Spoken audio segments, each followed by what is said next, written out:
On voit la nature et on voit aussi la modernité, parce qu'on ne doit pas refuser la modernité. Et on voit aussi la maman qui tient notre société, et c'est ça que nous voulons préserver. La nature, la société, la maman, la matrice de l'Afrique.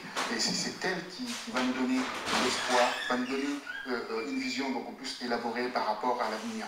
Et quand on détruit cela, il n'y a plus d'Afrique. Roger Bongos, journaliste et aussi à ce moment perdu poète. Rex. Non, je trouve simplement, déjà c'est une belle chanson. J'ai trouvé que c'était une belle chanson et quand je vois les beautés du paysage et tout, je me dis que l'Afrique n'a pas besoin de construire des gratte-ciel comme à Paris, que nous pouvons créer, fabriquer notre propre tourisme, avec tout ça, on peut véritablement donner envie aux autres. Voilà, Gabi, Christiane, on va maintenant attaquer le vif du sujet, la raison pour laquelle nous sommes ensemble. Pourquoi vous avez empêché que se tiennent, que se déroulent ou que se produisent ces différents concerts, notamment celui de Papa Wemba et de Werason, ensuite celui de Fally Ipupa, et puis pas mal d'autres concerts que vous avez en Belgique. Vous avez interrompu. Et renseignement pris, aujourd'hui, il n'y a qu'un seul musicien de la RDC qui peut se produire, il est en Angleterre, il est le seul qui peut vraiment se produire. On reviendra dessus, mais pourquoi vous avez empêché ces productions-là? En fait, il y a eu un mot d'ordre dans la diaspora congolaise. On a dit, vu la situation que nous vivons un génocide, un vrai génocide dans la République démocratique du Congo, plus de 6 millions de morts. Des femmes qui sont violées tout le temps. Et la seule chose que nous avons de la part des artistes, des gens entre parenthèses, qu'on idolâtre, qu'on a fait, ils existent parce que nous achetons leurs disques, ils existent parce que nous venons dans leurs concerts, c'est un désengagement total, aucune prise de position, aucune chanson, aucune sensibilisation, et pire que ça, ce que nous appelons une trahison, c'est que dans leurs chansons, ils chantent en permanence les louanges des gens qui nous gouvernent, des gens qui ont mis cet État par terre. On attend les noms des ministres, on attend les noms des députés, donc nous, on les a sollicités plusieurs fois, ne serait-ce que pour qu'ils fassent une minute de silence lors de leur concert. Avant les débuts de concert. Ils ont toujours, tout le temps refusé. Après, à partir de là, nous avons dit ok, nous avons fait passer un mot d'ordre, nous avons créé, on devait rassembler un certain nombre de collectifs, nous avons dit nous allons les boycotter, comme ça s'est passé, comment ça s'appelle, il y a très longtemps, je ne sais pas si vous connaissez James Brown, à un moment il avait soutenu, comment ça s'appelle, Richard Nixon. La communauté noire américaine l'ont empêché. Non, il était même menacé de mort par les Black Panthers. Donc il a été obligé de se raviser. Il a fait une chanson qui s'appelle Soul Power. De là est sorti même le slogan Black is Beautiful. Donc c'est dans cet état d'esprit que nous avons dit plus de musique. Maintenant c'est à eux. Ils ont maintenant le temps de réfléchir, de voir tout l'argent qu'ils ont perdu et de savoir comment se mettre en norme avec leur communauté. Et être sur la même voie que vous et la même manière de penser que vous. C'est pas la même manière de penser que moi, mais la même manière de penser que la diaspora congolaise, que le peuple congolais, que les gens qui sont en train de souffrir au pays. On va voir ces images-là, c'était lors de l'annulation de ce concert justement de Papa Wemba et de Werason. On voit ces images-là, 2 minutes à peu près, et on revient discuter avec vous. Ils nous mettent un concert, monsieur, voilà. Vous connaissez la valeur de l'argent. Ils nous mettent un concert à 100 €. Combien de jours de travail, monsieur? 3 jours, sans charge.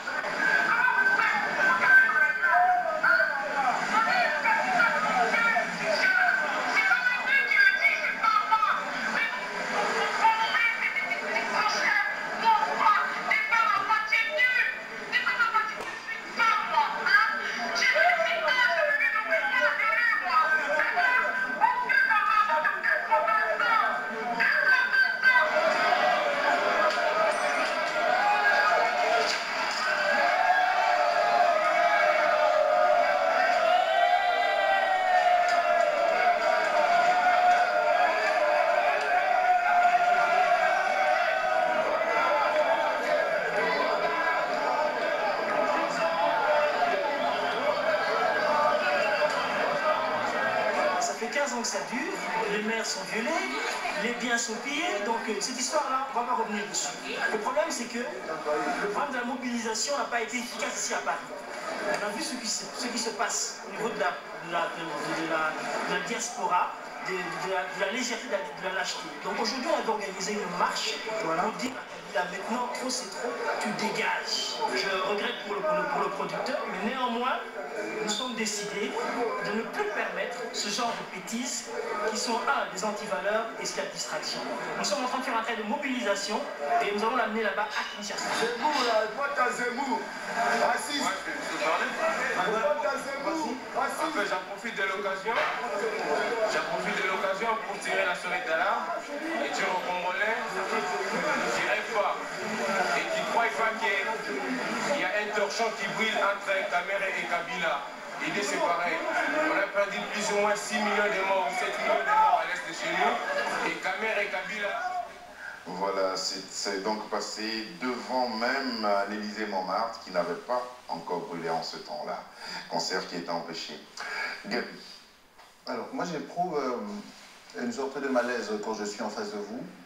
Pourquoi? Parce que dans un premier temps, quand on a été au fait, comme tous les autres journalistes, des violences qui se sont produites, notamment à l'occasion du concert d'Olivier Timanga, qui a été molesté, y compris physiquement, on a même eu à s'exprimer sur ce plateau pour dire que les artistes n'étaient peut-être pas la bonne cible d'un mouvement politique.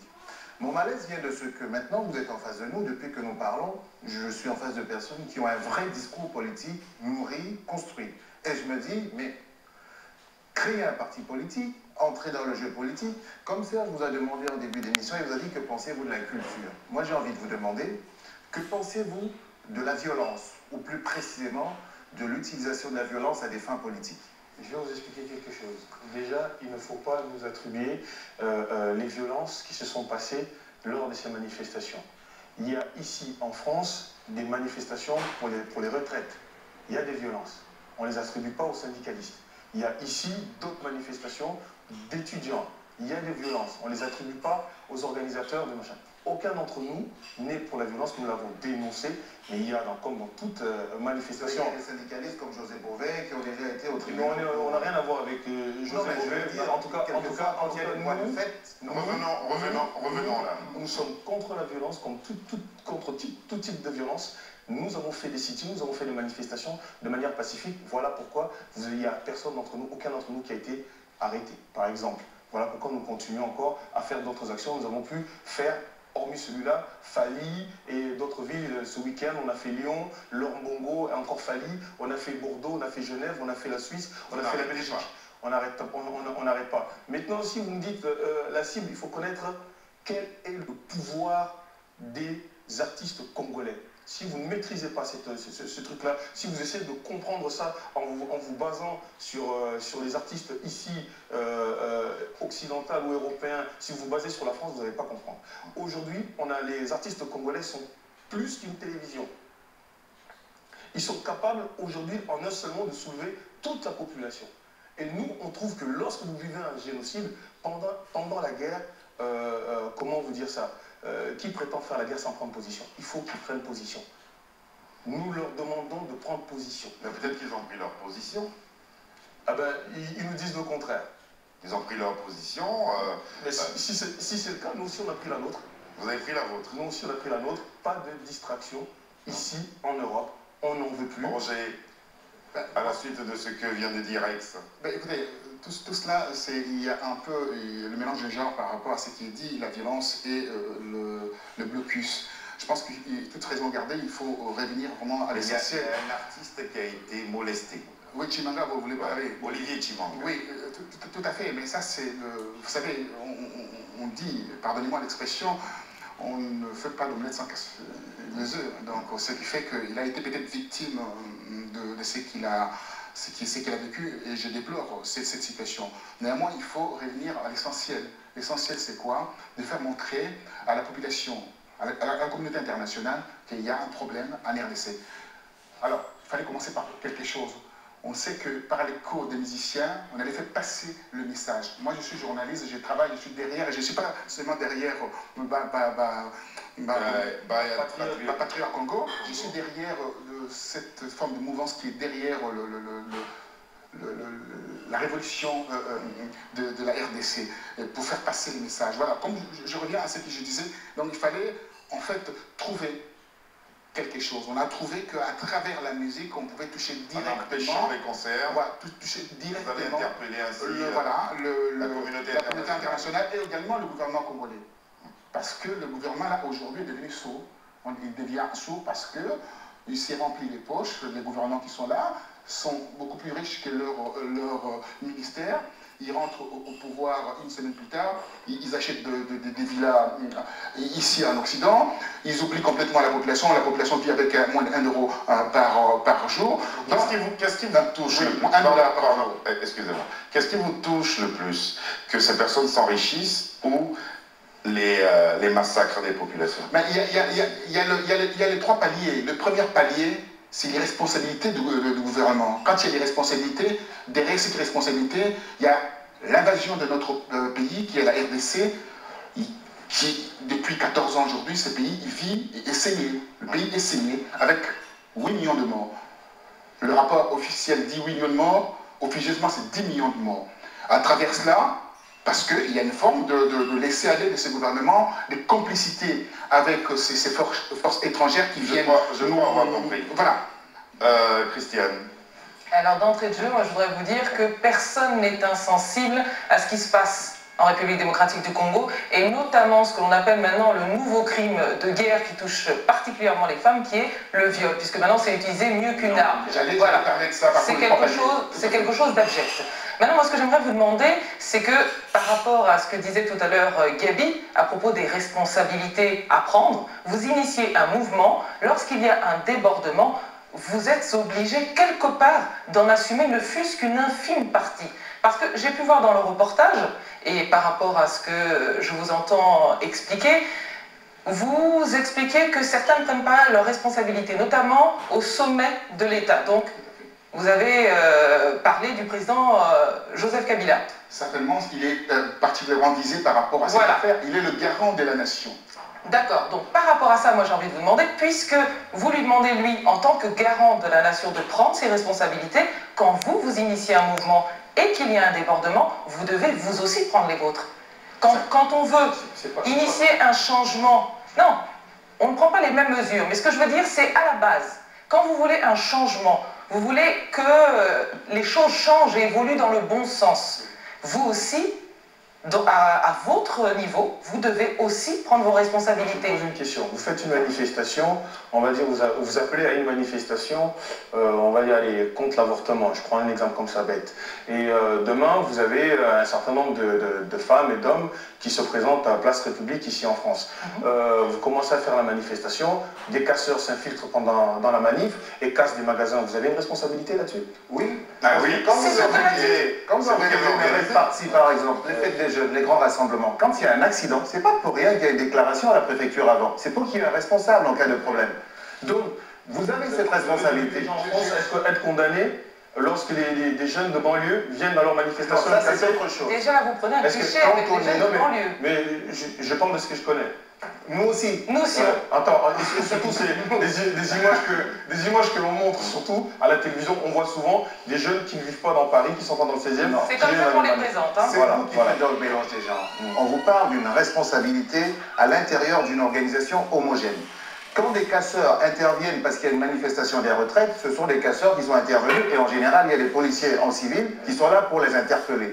Maintenant, si vous organisez quelque chose, une soirée, ne serait-ce qu'une fête, il y a un incident pendant la fête, vous avez une part de responsabilité, ça au moins vous pouvez endosser ça. Et puis on avance, on va jusqu'au fond du dossier, c'est-à-dire que comment dirais-je, les questions politiques que vous soulevez sont très importantes. Si vous nous perdez du temps sur votre responsabilité, déjà on ne va pas avancer. Moi, ce que je vous demanderais...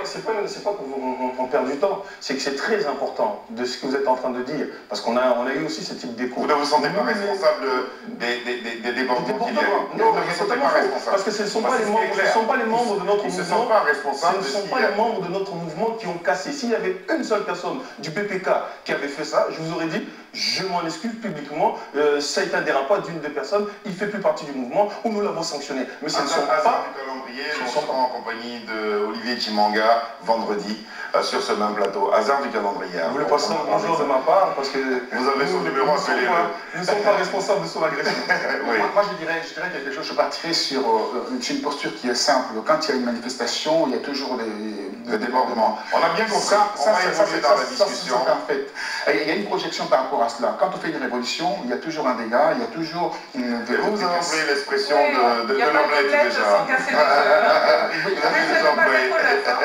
Non, c'est pas vous l'œuf, tout va bien. Mais certainement, mais je pense que l'histoire est là pour nous rappeler en fait comment on a vécu la révolution ici en France et partout en Angleterre et aussi ailleurs. Alors, nous prenons un modèle. Ces modèles-là, nous travaillons pour que nous puissions avoir aujourd'hui les résultats en RDC.